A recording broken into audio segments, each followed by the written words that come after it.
Welcome to NASP Dialogues, the dialogue podcast focused on events and issues in school psychology. I'm Dan Florell, the NASP Online Communication Coordinator and moderator of our current dialogue. Today we're discussing, are you a disruptor? Dismantling the school-to-prison pipeline. And with us today is Byron McCullough out of the DC Public Schools. So Byron, thank you so much for being here today and discussing this very important issue. Yeah, thanks for having me. Great. So what we're going to do first is just really talking about that lead into your talk, which is, what does it mean to be a disruptor? Yeah, first, thank you for inviting me on to the podcast. I'm a big fan, big supporter of everything happening within NASP, especially of the podcast. So it's a pleasure to be on. This is a big time. Well, it's great to have you here, let me assure you. Yeah, thank you. Around this whole concept of a disruptor, I'm looking at it within the lens of education systems, and to me, a disruptor is somebody who can come in and make a change, somebody who intentionally disrupts, changes, modifies, causes a difference in the way things are currently happening. I wrote down a definition which to me really does justice to the definition. And it says, it's someone who drastically alters or destroys the structure of something. So for me, when you put that within the context of a school system, a disruptor is somebody who drastically alters the current state of education.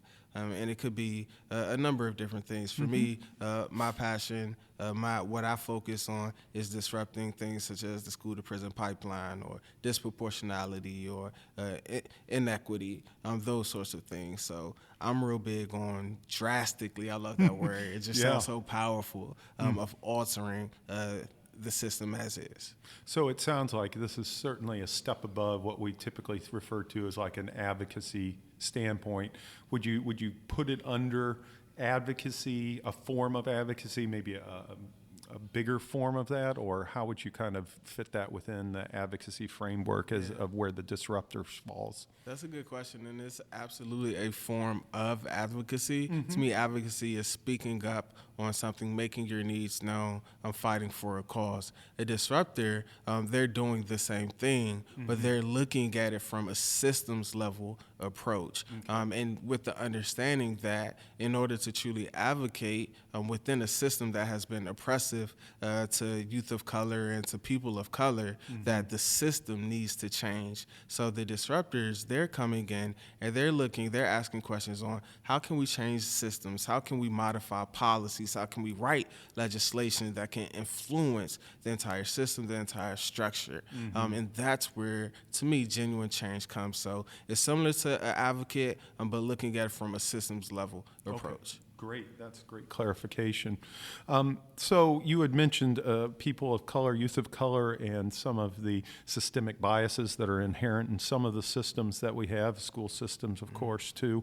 Can you discuss the impact of the unmet mental health needs on youth of color? Yeah, and a lot of my work centers around youth of color, especially I work in D.C., in particular I work in Ward 8. And if you look at the data on Ward 8 in D.C., it's majority African-American, low income, high poverty.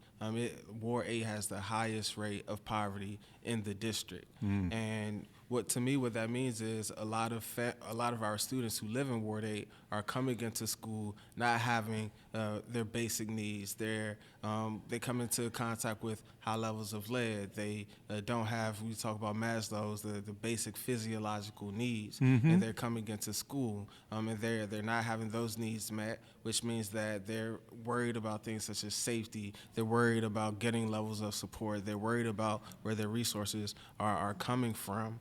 And so I think it's important that schools are able to help students get their needs met, in particular around mental health. Oftentimes we talk about all these other different types of resources, and again, if you're coming from a place such as Ward 8, you don't have access to mental health supports. But there's schools everywhere. There's schools in Ward 8. And so to me, schools are ideal locations or places where students can come and get their needs met. Now, that's important because students who don't get their needs met, the data is out there that shows they have higher likelihood of coming in contact with police officers, the criminal justice system, poor rates of academic achievement, higher rates of school dropout, of truancy. So it's all these negative outcomes associated with not having your needs met, whether that's mental health needs, financial resources, all of these different things. So it's super important within the African American community and also for Latino communities as well, that schools are a place where they can come and get their needs met. So from going back to our previous conversation about being a disruptor and a systemic kind of viewpoint, what would you advise to school psychologists who do find themselves working in areas of high youth of color, and they see these concerns, but then also the typical issues of funding and support for these type of programs? Do you have any certain steps that our listeners might be able to make to kind of establish themselves as a disruptor, policies, things like that? Yeah, and the word drastic, we talked about being a disruptor and doing something drastic, but it also starts with doing something small. And one small thing that school psychologists or anybody can do is just listen to the needs of students. If you talk to students, they will tell you exactly what it is that they need. You just have to be willing to listen to them. And when you come from a place of what can we do together, collaborating with them, empowering them to use their voice, then you can work wonders. You can really make magic happen. I think it's critical to have conversations, to have discussions, to listen to them, and be partners with students. I'm real big on what's called human-centered design. And what that is looking at designing things based on the people and what the people need. My work has centered a lot around students. So looking at student design, being student-centered and looking at exactly what students need. So talking with them, making sure that the students' needs are being met is so important. And school psychologists, that's what we do, right? We Charles Barrett always says it's always about the children, and if you talk to the children, they'll tell you. And I think that's a great way for school psychologists to get started. Just having conversations, and it can be something as small as making sure that you're out of your office, not just being locked inside of a room, but getting out, going out to where students are entering in the morning and saying hello, making your presence known in the hallways. When students are in need, like stepping in and saying, hey, I can help, I can support in this way. Making sure that people know your face so that when time comes and students need something, they'll know that they can find you and you can help them, you can support them. That's small, but that's disrupting where you are. Right. Our president, Leslie, she talked about being able to be a leader. And to me, like being a leader is where you are, doing the work where you are, and making a change where you are. And school psychologists, like we're all leaders, and you can make a change where you are, doing something that's small, as talking with the kid. So you make a really good point, that these small steps can certainly lead to bigger disruptions. But of course, one of the issues that we have as we battle shortages and things is that you can become almost too popular, right? If you are the one that listens and hopefully address some of the mental health needs. But yet, from what you're saying, in a lot of these schools, we have mental health needs that maybe outstrip the current resources. And so from a systemic level, do you advocate for things like mental health screenings or preventative type services for common occurring problems that we see among like urban youth, like maybe higher rates of depression or higher rates of trauma? Maybe you can elaborate a little bit more on once you kind of make yourself available, you kind of get out of your little hidey hole of a testing area, and you do make yourself involved, and you start getting feedback from the students, and you're seeing, boy, there's an awful lot of them that have anxiety going on. What are some next steps that maybe you could pursue on that systemic kind of disruptor level that might help out?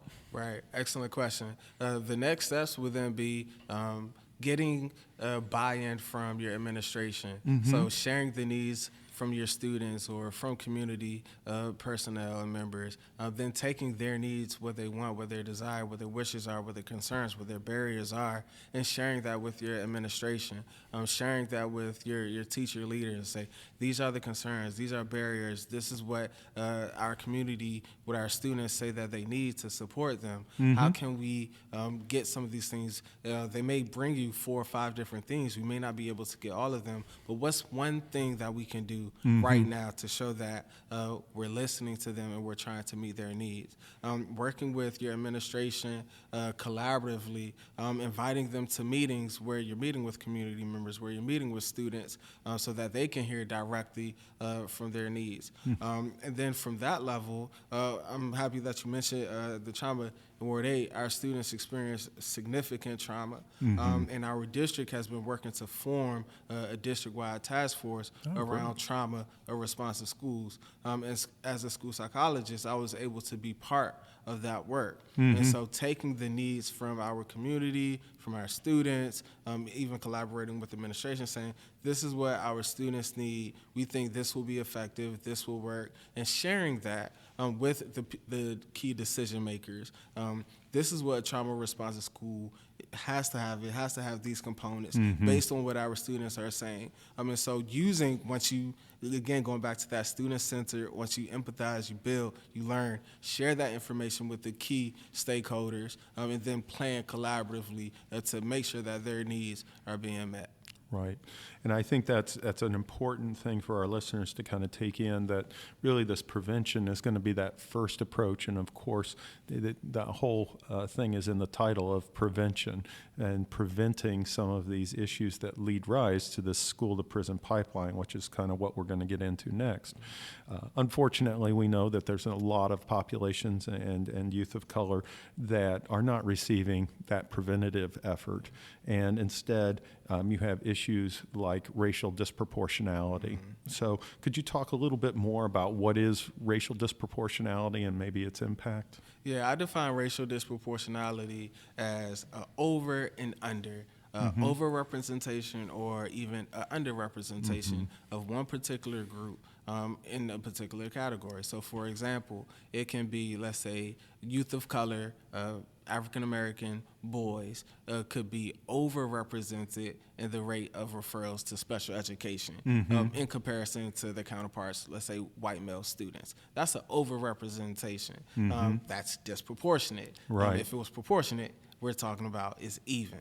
If it's over, that overrepresentation, meaning you have more black males in special ed than white counterparts. Another area where you see a lot of racial disproportionality is in gifted programs, and that's not talked about a great deal. But you'll see an underrepresentation of minority students, black males, in gifted programs. You could go anywhere in the country. If you walk into a special ed classroom, you're probably going to see black boys. You walk into a gifted program, you're probably going to see white females, and not enough black males. And even to a point to where black males aren't even being referred to gifted services. But we see an overrepresentation of black males getting discipline referrals, getting referrals to special education. And so that's what disproportionality is. And it has a major bearing on the school to prison pipeline. Which you want to go into that? Yes, we're certainly going to go into that. Let me spend just a little more time about racial disproportionality. I was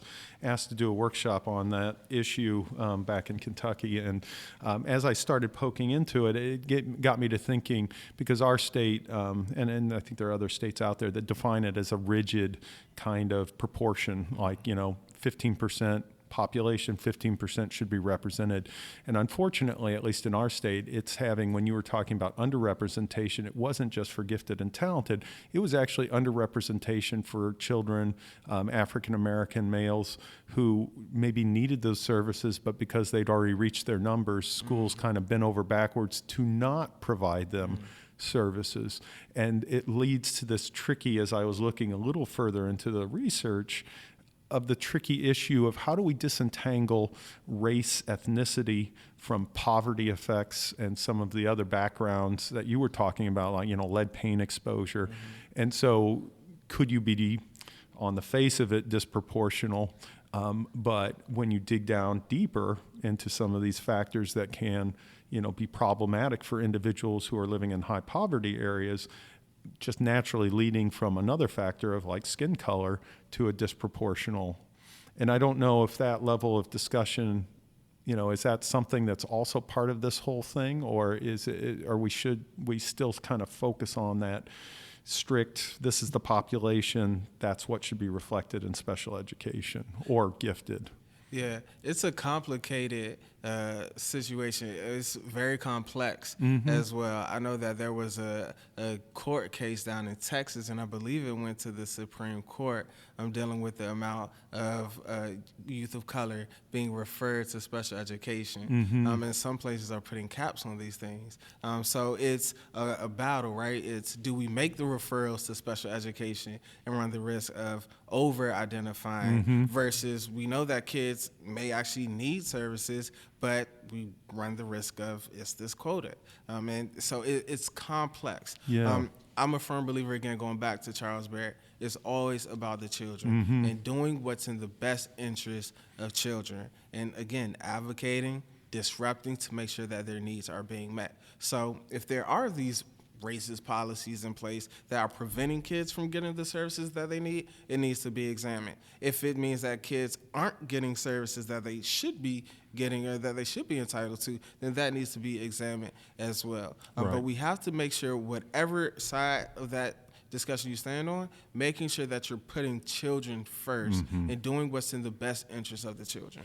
I think that's a really good point. I think with the sheer number percentage-wise, I get kind of an idea of a sledgehammer. It gets the job done, but you can make an awful big mess when you're using it versus like a surgical scalpel where you're really cutting into the places that need to be, but yet we are not ignoring other aspects. And so, because you can see how that would be just as much of a disservice if you're an African-American male and have true ADHD, not just culturally biased kind of interpretations of that, and then yet say, oh, I'm sorry, because, we have too many already represented, we're not going to give you those services that may be really helpful. You're denying students services that they are entitled to. And again, another way to look at it is there are families in well-to-do areas who know the system. They know how to play the game to where their kids may not even necessarily really need services, but they know how to get services in order for them to get support on standardized testing, SAT testing, ACT testing. So those families know the system. Our families necessarily don't know the system or how to play the game to get the supports that they need. It's complicated, it's complex. And this is where I think school psychologists can come in, really disrupt the system, and make sure that families are getting if they need the supports, if they're entitled to it, making sure that they're getting it. But if they don't, making sure that they're not becoming statistics and that they're not being over-identified. Another important thing that we have to consider is that you can still receive supports and services without being labeled. Right? So looking at what are those tiered levels of support. What's the instruction that's happening at tier 1? What behavior supports? What is the school counselors, school social workers? What level of support are they providing at tier 1, at tier 2? Making sure that we're providing more intensive levels of support prior to special education. So it's complex, there's no easy answer, but all of those things must be taken into consideration in the context of racial disproportionality. Okay, so regardless of whether we are either providing services that maybe students don't need and thereby inhibiting their motivation to do well in a particular area because they've been discouraged from school because they've been put into a special education class, for instance, when they don't need it, or vice versa, when they're being denied special education services because they feel like the quota's already been met, we can't get another one, we're going to get in trouble with the state. Either way, we know those systems are out there, and we know that a lot of children of color are struggling, and then it's resulted a little bit in what's now being referred to as a school-to-prison pipeline.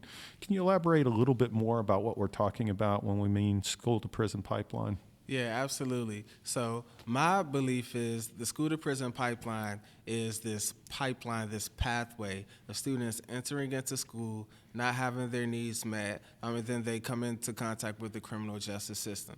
Along the way, during their schooling, they might receive a higher rate of office discipline referrals, which leads to in-school suspensions, which ultimately leads to out-of-school suspensions, which ultimately leads to expulsions. And when these students are out of school, they're not receiving instruction, they're not receiving their academic instruction, which means that they're falling further and further behind. And what happens to these students? Well, if they're out of school, that means that they have a higher likelihood of coming in contact with police, whether that's just through over-policing in certain communities. It's a higher likelihood that they may engage in inappropriate things, such as like stealing, whatever it may be. You run a risk of being exposed to those things when you're out of school, not receiving instruction. And it's this concept that students are being pushed out of school and into the criminal justice system. There's this common belief that students who are pushed out are youth of color, and it could be a result of racist policies such as zero tolerance. And zero tolerance is this policy that you come into school, you do one thing wrong, and we're kicking you out. For example, a lot of students wear uniforms, and you can come in and you might not have the right color tie on for that day. Well, zero tolerance, you're out of school. And because of that, once you're out of school, you have all these negative things stacked against you.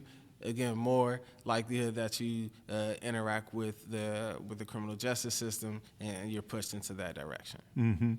So it sounds like the key to helping with some of these disrupting and being a disruptor is figuring out how educators might be able to interrupt this pipeline, it sounds like, in one way, and figuring out a way for them to keep going to school despite some of these, what may be even arbitrary or relatively small setbacks, but because of the school's policy, ends up being a total life changer in the type of, how they'll end up. Yeah, and to me, it's keeping students in school, keeping students engaged, and prevention. And I'm a huge proponent of SEL, social emotional learning, restorative practices, and we kind of talked about it a little bit earlier, creating trauma responsive schools. And when you do those things, you create an environment that's safe, that's supportive, that's meeting the basic needs of students, and they're more likely to be engaged. They're more likely to have a caring adult who can give them guidance and wisdom and prevent them from going down the wrong path. And then looking at it from the disruptor side, like you're disrupting those racist policies. So you're getting rid of things such as zero tolerance. You're examining policies such as suspending preschoolers from school. And you're putting more preventative things in place that are actually supporting teaching skills, teaching students how to resolve conflict in peaceful manners, so that by the time they get to 4th, 5th, 6th, 7th, 8th grade, they're able to use all of those skills, which keeps them in school and on the path to college or career, whatever it may be. In your experience, and I'm in total agreement, I think, social emotional learning, trauma-informed care, but do you, in your experiences, have any issues with kind of resistance on the part of some school personnel? And then, of course, how do you deal with that? Oh, yeah. The resistance is a major part of disrupting. You'll see a lot of resistance, especially when you're talking about restorative practices. People think it's just this feel-good ideology of kumbaya, bring everybody to the table and sing songs and hold hands. But teachers want accountability. They want to see action taken. They don't want students just coming back into their classroom and disrupting, which I understand, but a common misconception of restorative practices is that students aren't held accountable for their actions. And when in actuality, if you're doing restorative practice right, students are absolutely held accountable for their actions. It's bringing everybody to the table, discussing what happened, and then repairing harm in order to build and maintain relationships over the long term. So in fact, restorative practices hold students accountable. It holds staff accountable for their actions as well. If there was an incident, restorative practices is a way to hold people accountable for what they did. And what that does, it helps staff to buy in to restorative practice when they understand, okay, this is really about holding people accountable, repairing harm, and building a sense of community. But there's absolutely resistance when there's misconceptions floating around out there. There can be resistance when you have administration who don't necessarily buy in. I've been fortunate enough to have administration who totally buy into the concept of SEL, of restorative practices and trauma responsive work. I'm in a district in DC to where they support trauma responsive work. I mentioned they're building out a trauma responsive committee. It's a district-wide committee. So there's buy-in at that level. But then where you also run into resistance are, what are the steps? Who's doing this work really well? What's the research behind it? And how do we make sure that all students are benefiting from these strategies? And as of now, I'm not sure if there's any one school who can give you the gold standard of this is what trauma responsive SEL restorative practices looks like. You have to do steps A through Z, and you're the gold standard. And because there isn't that gold standard out there right now, or that's readily identifiable, people have difficulty buying into that. But I had a conversation with a colleague earlier today that talked about easy wins. And I think once you have easy wins, your staff, the culture will buy into the work that you're doing more. So taking it month by month, year by year, securing those easy wins, getting buy-in from administration and from staff, and doing it collaboratively along the way. And it sounds like really trying to build up a nice momentum in regards to small successes to make people more amenable to larger asks and maybe efforts, because they've seen kind of the proof is in the pudding, right? And Absolutely. you get those initial ones. And I should reference that we've had prior restorative justice podcasts that go into a lot more depth than we're going to be able to do today. And so our listeners, if you are piqued and have that interest, we have a couple of restorative justice podcasts specifically that go into a little bit more detail on how you'd implement that at a school level. And so it kind of gets into the next question I was going to ask you in regards to, we've talked a little bit about restorative justice and social emotional learning, and then you also talked about trauma-informed care. Are those the main practices that you found to be effective as far as disrupting the school-to-prison pipeline, or are there other things that we haven't discussed already or that you'd like to elaborate on that have also been found effective? Yeah, I think those three things, SEL, restorative practices, trauma responsive work, are some of the key things that I have been using in the past few years to disrupt oppressive systems. I'm also finding this idea of equity by design, design thinking, and I kind of mentioned that a little bit earlier, but using design thinking, design work for the people, by the people, looking from a historical lens at why are these systems even in place to begin with? Who put these systems in place? And once you have that historical understanding of why things are the way they are, then you can go in and start making changes. One strategy that I found to be super useful is just asking the question, why do we do this? Why are things the way they are?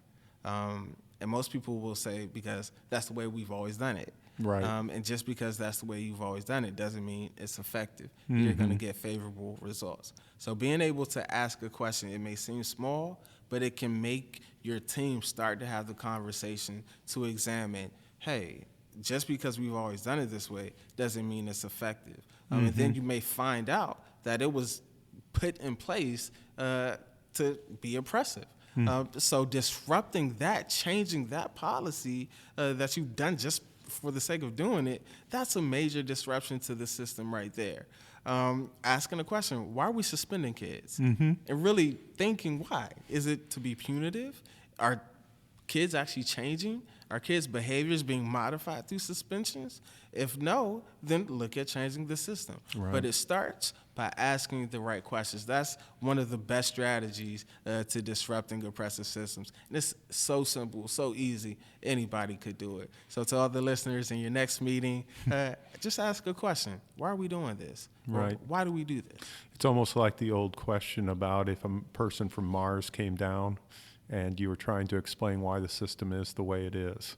And, you know, of course, the person from Mars knows nothing. And so they ask the most direct, innocent type questions, many of why is this? And tradition is usually not the reason to continue a practice. And obviously, if it is tradition, then why are things not going the way that we would like them to? Because I don't think anybody wants to have, you know, our youth populating our prisons and rather than our schools. And I was curious also, in your experience, do you use anything like the equivalent of, I'm not sure if you're familiar with like a check-in, check-out system and those sorts of things, because especially with behaviors, and, you know, we have individuals that sometimes they get upset, but most of the time they're pretty good in school. And to keep them in those school settings, to be able to do something like a check-in, check-out, because it's a very nice system to keep them in the regular education classroom, but also kind of give a pressure release valve so that the teacher is not going to be responsible for when that student maybe is having a bad day and is not really, or you know, some of the trauma-based background that they have is really acting up on them because of some triggers they had the morning before. Have you had any experience with that type of program? Yeah, absolutely. Check in, check out is a really credible program. It's an evidence-based program. In fact, check in, check out has been so useful with my demographic, especially with African American boys with emotional disabilities. So one thing for me, again, is being student-centered, is knowing what works for my students and being able to do something like a check-in, check-out, to where you're constantly providing touch points and support. Like, my boys needed that. And then finding ways for them to be engaged. Check in, check out, I highly recommend that type of program. There are a number of other SEL programs which have similar components, but have also been found to be evidence-based, were used with a wide demographic, in particular a demographic of high poverty students from communities such as Ward 8 in D.C. So I always, wherever I go, say, you have to look at what your demographic is and what programs are out there that will match or that have been found to be effective with your demographic. That is so important, because I can use a program, let's say check in, check out, that's great with my students, but it may not work for the school 2 hours away. Right. So you have to find the best program that works for your students. That's part of being student-centered. Castle has released a ton of great work. They released a school guide that lists a ton of different evidence-based SEL curriculums. I highly suggest people go check out what Castle has. Some of my personal favorite SEL curriculums, even based on my research, Student Success Skills is pretty great. School Connect is a really good program. Strong Kids from Dr. Merrill, who's passed away out of University of Oregon, is also really good as well. But do your research, find what's culturally relevant and fits with your demographic. I think those are some excellent points. And just for the listeners there, for CASEL, that's short for CASEL.org, if you're looking for that particular resource. And just like Byron was talking about, I believe that it is incredibly resource-rich. It's been around for a couple of decades now, and they've really been working on SEL even before SEL was cool. And so the other point that you make is really, I think, one that goes to an earlier comment where there is no gold standard. And the reason there is no gold standard to follow A, B, C to get to that point is to what you were calling kind of that equity by design, and really taking in your local circumstances, whether that is an ethnic cultural background or a impoverished background, and finding the fit that's going to work for your community. And certainly there are a lot of programs that will cross a lot of communities and still be very effective, but we can't say, okay, do this program, do this program, do this program, and voila, you will be transformed, just like the one that we're doing, that we're featuring right now. And I think that was an excellent point for you to make. So if we have to have any takeaways from today, is there anything that you would like to elaborate on or that you would like to leave our listeners with before we wrap up? Yeah, I'll just leave with this thought. We are all disruptors in our own special way. You have to find what you're comfortable with, find something that is near and dear to your heart, and find the courage to be able to speak out on it, whatever it is, because at the end of the day, the work that we do is for the children. And our children deserve to have advocates, to have disruptors who are on their side, advocating, fighting for their needs to make sure that they get the best education and a chance at actually receiving a quality education. So don't be afraid to use your voice, to speak out, because we have kids who are depending on it. Well, Byron, I think we're all inspired to be disruptors after a very, very good podcast here. So thank you so much for being with us. And that's going to conclude this Dialogues podcast. Please tune in again for future Dialogue podcasts available on the NASP website.